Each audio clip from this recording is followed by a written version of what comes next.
Hi friends! Vlogtober day 5 is here and I am suffering from a ridiculously harsh light from my kitchen window. I should probably have worn more makeup. There you go. So today we are going to be decorating a cake, and because I have a 16-year-old now today, yay! So much fun. So we will be having a lot of cake and cinnamon buns. I stayed up all night pretty much baking cinnamon buns, and I made 1 million, possibly 2 millions. I think probably closer to 2 millions. I'll insert a picture here so you can see the ginormous pile of cinnamon buns. But we also have a cake and we're going to decorate that today. And after that I am going to show you the yarn that we dyed on day 1, what it looks like now, because it's all dried and ready to knit with now. So I'll show you that in the end. The cake I have made is a bit of a surprise cake. My 16-year-old is part of the LGBTQ society, and therefore I have made 6 different layers in rainbow colors inside, and he doesn't know this. It's going to be a surprise, and I'm hoping it'll look good once we cut the cake. I've never done that before, so it's the first time for me. And I wanted the cake on the outside to not, reveal what the inside looks like, but still look good, of course. So what I'm doing today, because the sweet tooth gene is very, very strong in this family, with all of us, so I have decided I'm going to decorate the cake with different types of candy and chocolate, and I got some cookies here and some donuts and stuff, and I'm just basically going to place it all over on the top. Okay, I had to take a short break there because my eldest son came down the stairs and wanted to get into the kitchen and sneak a few of these cinnamon buns. But there's still plenty for tonight, so I'm not worried at all. Okay, so I don't have a plan per se to do this. I have no idea where I'm going to put all the Oreos and the candies and everything, so I'm just gonna start putting stuff on the cake. And this might be cool. I don't know, what do you think? Interesting. I've never done this. I've never used donuts like this ever. And well, maybe we'll halt with the others, and let's do some Oreos. Where do we put Oreos? How do we put Oreos? Maybe we should tilt it a bit like that. Yeah, that's good. We can tilt it against the donuts. And I do, of course, need to leave some space for candles. Not sure I'm going to do that because there are 16 candles. That will be interesting. Let's do some chocolate fingers here and there. This kind of reminds me of that Silly Symphonies cartoon with the where everybody is living like in a candy land of sorts. Have you seen that one? I love that one. I think it's so much fun. Wow. I think I'm going to have a lot of treats left over. Some of these. I think my kids are gonna love this cake. Like I said, we have really, really a big sweet tooth in this family. So it is quick. It's very quick to do this. Can't see everywhere though.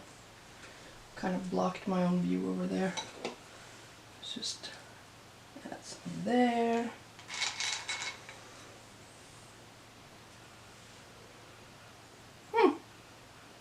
I don't know, what do you think?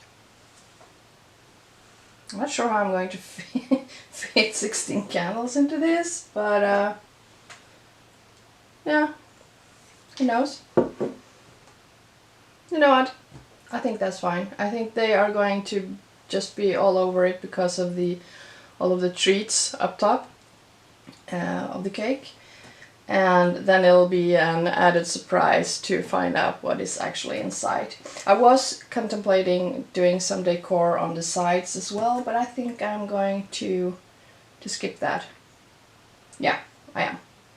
Okay, so I'm going to put this back in the refrigerator and I'm going to go get that yarn that we dyed on day 1. On to the yarns. And this, my friends, is the yarn that we dyed on day 1. This is what it looks like when it's skeined up. And you get all the different variations of colors. And as you can see, they are all unique, even though they are dyed in the same pot. That's the thing about hand-dyed yarns. You'll always have individual differences in each skein still, even if they are dyed in the same pot. Especially when you're dyeing the way I do, and you use different techniques. Here's one with a bit more orange in. And this is a DK weight Blue Face Leicester yarn that I dyed on this time. And yeah, I can open up the skein as well, if you want to see. There you go.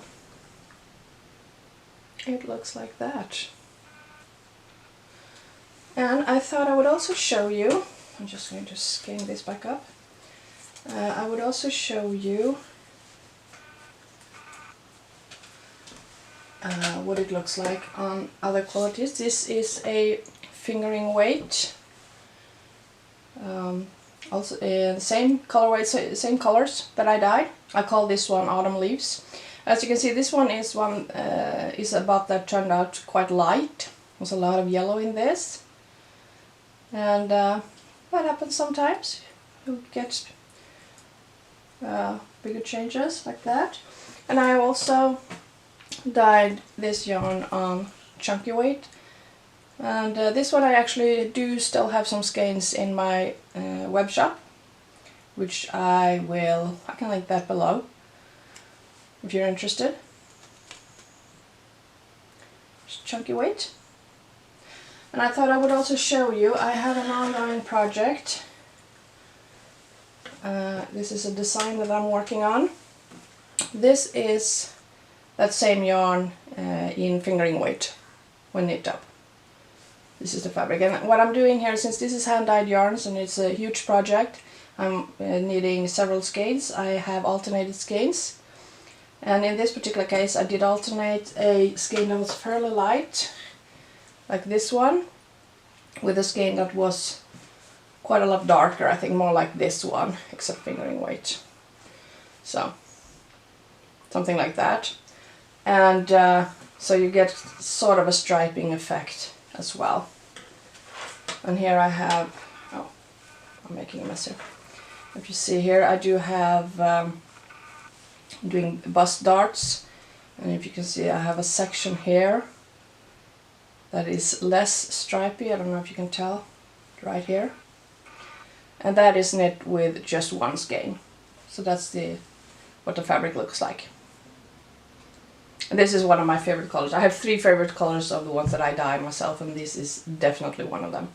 And I can't wait to have this sweater project finished. I'm almost done. I'm working on a hood right now that takes forever and a half. But I'm getting there. I think I got like 4 more inches and it will be done. So if you want to see more about that, follow my knitcast, because I have talked about it in previous episodes, and I will be talking about it again in my next episode, which will be out in a week. And hopefully I will have this finished by then and will be able to model it for you as well. So that's what it looks like, and this is what we dyed on day 1.